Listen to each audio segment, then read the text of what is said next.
Panig sa pagbangon ng bayan.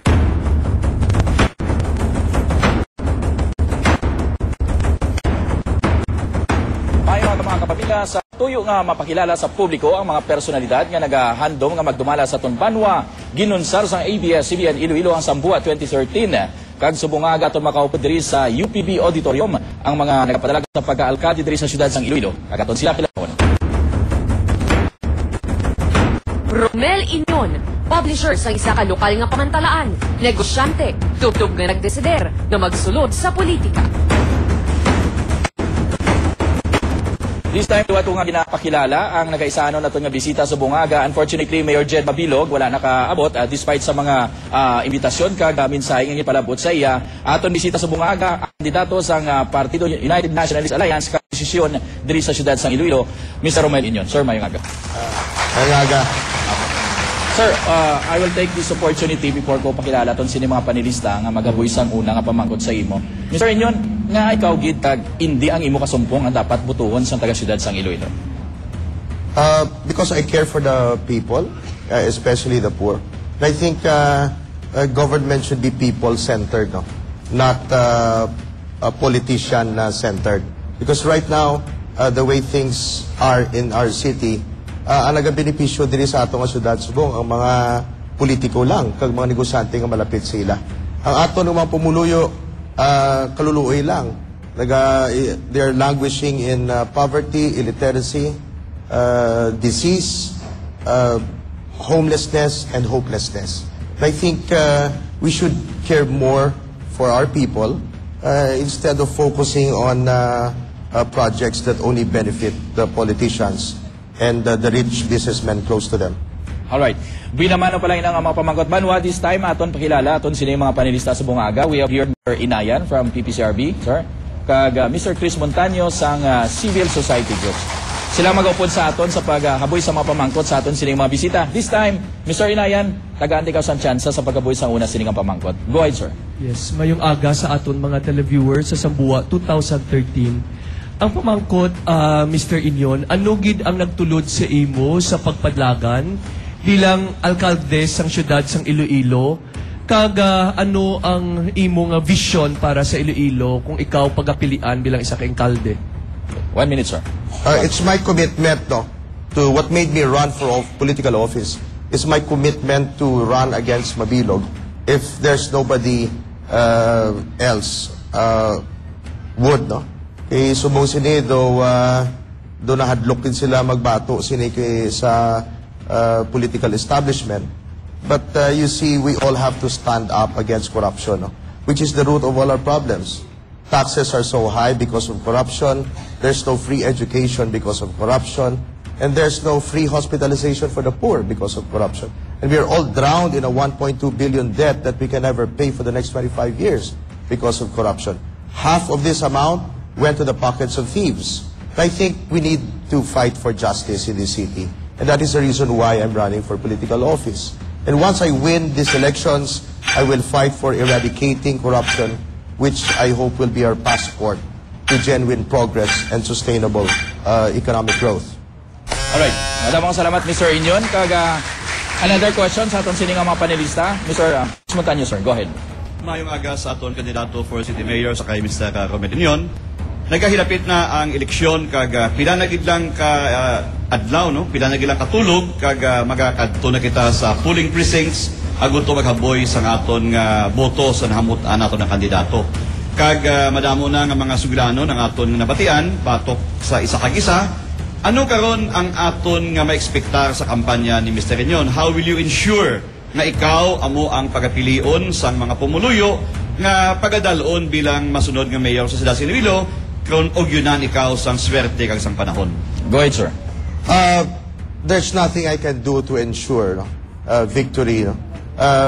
Victory or defeat only I have to leave it up to the people and to God, because right now the best I can do is to urge the people to think about themselves, think about their situation, and think about ways to improve their lot. That's the best thing that I can do as a political candidate at this point. I cannot pretend to be a know-it-all. I cannot pretend to be all-powerful because I am not. Ang maubra ko lang is to present the problems that we are faced with and the solutions to them. And bahala na lang yung pumuluyo mag-decide. You are correct, no? We only have 12 days left. And we might as well, I urge everyone, to just use this time to think, to really think hard.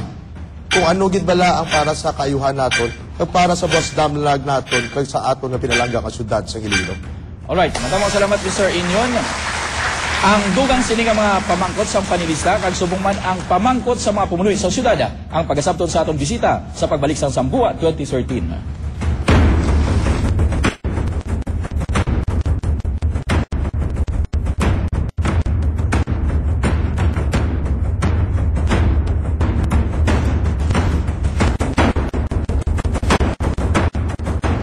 Nagapika ang Sambua 2013 kag this time Mr. Inyon nagaupod sa aton ang taga-syudad sang Iloilo pag pamangkot sa pila ka mga isyu para sa mga kandidato nga nagapadalagan sa syudad. Kag atong hibalon ang pila lamang sa mga palamangkotanon sa taga-syudad sang Iloilo.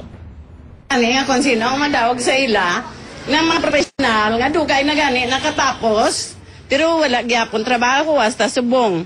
Di wala kami kabalo kung sino amon kadtuan nga para makapangayo kami bulig sa ila nga makasulod sa trabaho. Eh ang bata ako diri dugay na pila na kakuan nga nakagraduate sa tapos sa nursing board passer way gyapon trabaho subong wala kami kabalo kundi nga makadto para makasulod. Sa trabaho Mr. Inyon, anong masabi mo? This is the economic reality that we all have to face, no? Di kung wala pa sang investments diri subong sa aton syudad that can generate jobs for everyone, then that is the reality that we all have to face.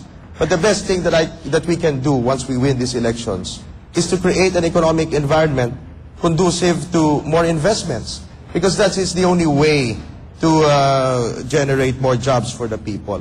And how do we attract all these investments? And how do we create an economic environment conducive to more investments?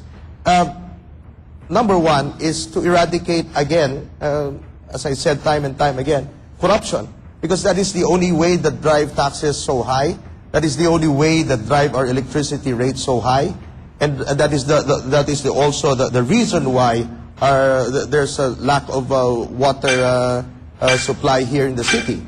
Amo na, kay puro kwarta lang, puro pangwarta lang, puro self-interest lang ginapabinsar sa mga politiko din. Okay. Ang perfect o kuhaan na sang tsansa naman ang aton sinipanilista sa pagaboy sang dugang ang palamangkotanon. Go ahead, sir. Ang aton layi, Section 11, Article 11, Section 1, public office is a public trust, and public officers and employees must serve with utmost responsibility, integrity, loyalty, and efficiency, act with patriotism and justice, and lead modest lives. In short, do you consider yourself as a role model? Go ahead, sir. Whether I'm a role model or not, no, it's up to the people to say that. I'm not in a position to say that. It's like being a beauty contestant. No? You don't say that you're the most beautiful. You let the judge say that. No? So I'm not the kind of person who will just trumpet about my achievements, because that is not my style. So if you think I'm a role model, then I'm a role model. If you think I'm not, then I'm not. So I think that, and that is the reason why I'm here, presenting myself to you, so that you can have a good, get a good grip on my, the nature of my character. So kamo na lang bahala maghambal kung ako ay worthy of your respect, worthy of your trust, and worthy of your confidence, and worthy of your vote in the final analysis. Kaya why man ko may maobra, ang akon malang subong mapasalig sa inyo, na sincero ko sa inyo, and you can see that in my actions. You can see that in the way I express myself. Alright. Next question, magakuha natin kay Mr. Chris Montano. Sir, go ahead. Migunoni. Ang isa sa mga issues nga dako gyud sa sila sililo pag-ula pamangkot sang aton nga representante from the people.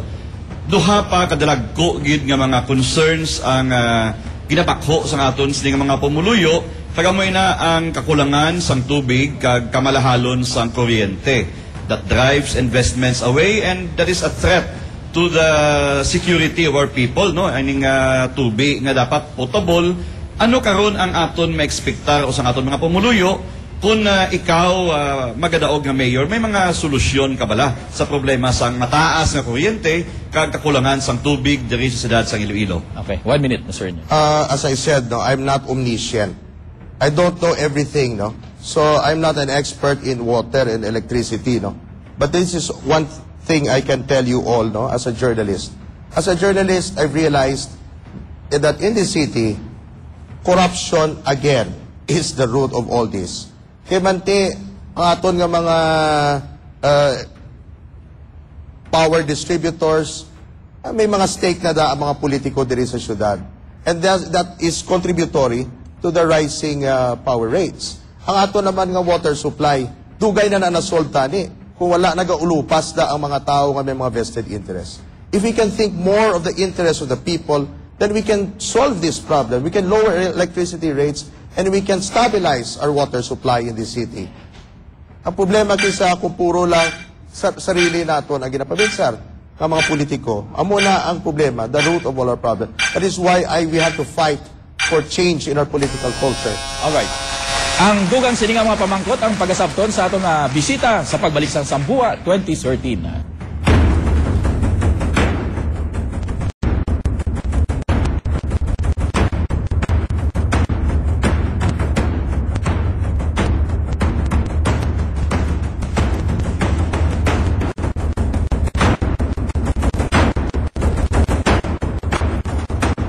Balik ang Sambua 2013 kaga Mr. Inyon may dugang sini nga mga palamangkotanon at kotoran diri sa syudad. Pangayon sa ilang advice nga kung pwede kung ano gila ang mga buhat nila sa education kaga makabulig man sila eh. Okay, sir? Well, don't you know that our public schools are not really free? So, again, lumos ang aton nga syudad sa 1.2 billion debt. Ang number one nga cause ini ang aton nga highly overpriced City Hall, which is worth 810 million pesos, overpriced by 500 million pesos. Kagang ini tanan ginabayaran naton sa bangko, ipit kita tanan sa kautangan. Kaya amo ining rason nga there's no money for basic social services. Ang masubo sa aton nga syudad, nga pag dating sa mga projects nga para sa mga pigado, wala kwarta. When it comes to projects nga para sa mga politiko where they can benefit and mga negosyante nga malapit sila, nga makabenepisyo sila, may damo kwarta. So again, this is part of the political culture naton, which is the root cause of our economic meltdown in the city. Kaya muna tani ang atong nga baguhon. Kaya manti, once wala na din sa corruption sa syudad, damo na ta kwarta. Okay, I'm sorry, sir. Last question sa atong panelista. Igahatag ko kay Mr. Chris Montaño. Sir, go ahead. Salamat, Gid. Mr. Inyon, na-identify naman nimo ang dalagkuan ng mga issues nga nag-afekto diri sa siyudad, kaga pumuluyo sa siyudad sa Iloilo, sa kwalidad sa mga lideres naton diri sa siyudad sa Iloilo. Karon ang pamangkot, kay man madamo ka sang ihibalo, ideya. Siguro mahambal sa iban nga nagkakaangay ka man nga magpungko bilang mayor sa siyudad sa Iloilo. Will you do what it takes in order for you to win these elections? Kung in kaso, ano ina ang iyong paghimuon agad to nga ikaw ang mangin mayor sang siyudad sa Iloilo? I think I've already done everything. No? Right now, I've reached a point where I just have to leave this up to God. No? Bahala ng Diyos mag-decide. Bahala ng pumuluyo mag-decide. Kung ano gid man ang gusto nila. I'm not in control of the minds of people. I'm not in control of the outcome of these elections. The best that I can do is just, as I said, define the problems to the people and then present the solutions to them. That's the best thing that I can do. And as far as that is concerned, I've already done that to the best of my ability. And right now, all I can do is just pray and hope for the best. Alright. May dugang pang pamangkot, nagikan sa mga panelista. Sir Inayan, go ahead, sir. Muno ka, Mr. Inyon, regarding eradicating corruption in the city. What concrete, kung ikaw maging isa ka mayor, ano ayan ang mga strategy or paghahimuon mo para ma-eradicate ini nga corruption sa aton nga syudad? Start? Gotcha. Ang muna na katingalahan sa aton subong syudad diri, kaya napakasimple nga solusyon din natin maobra. Kung kasakit ulo ta, kabalutas ang solusyon, mainom lang ta biogesic. Kung hilana ta, kabalutas ang solusyon, mainom lang ta tempra.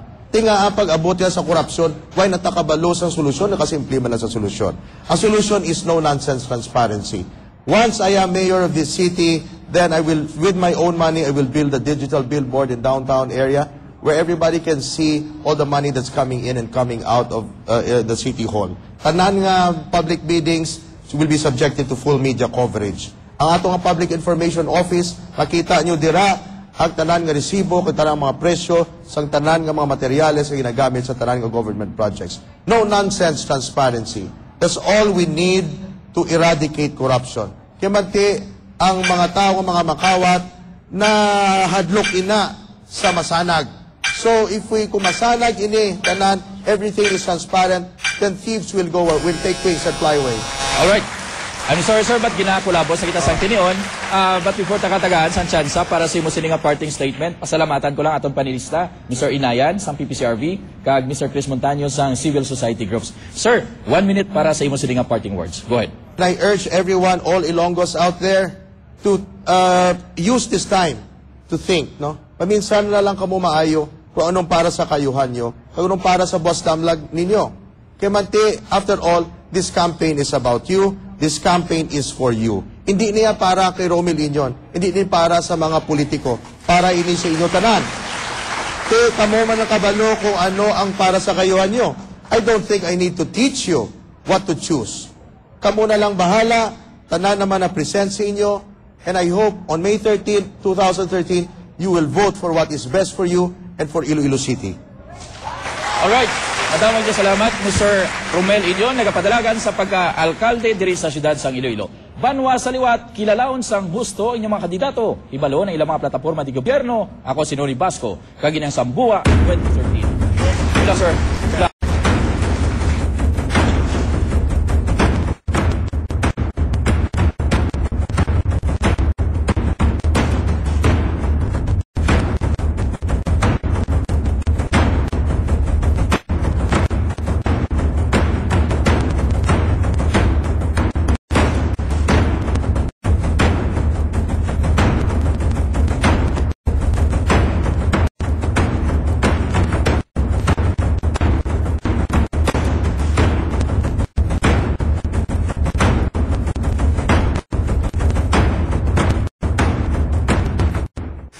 ABS-CBN Iloilo, MOR 91.1, Punta Tala Barangay Council, and Punta Tala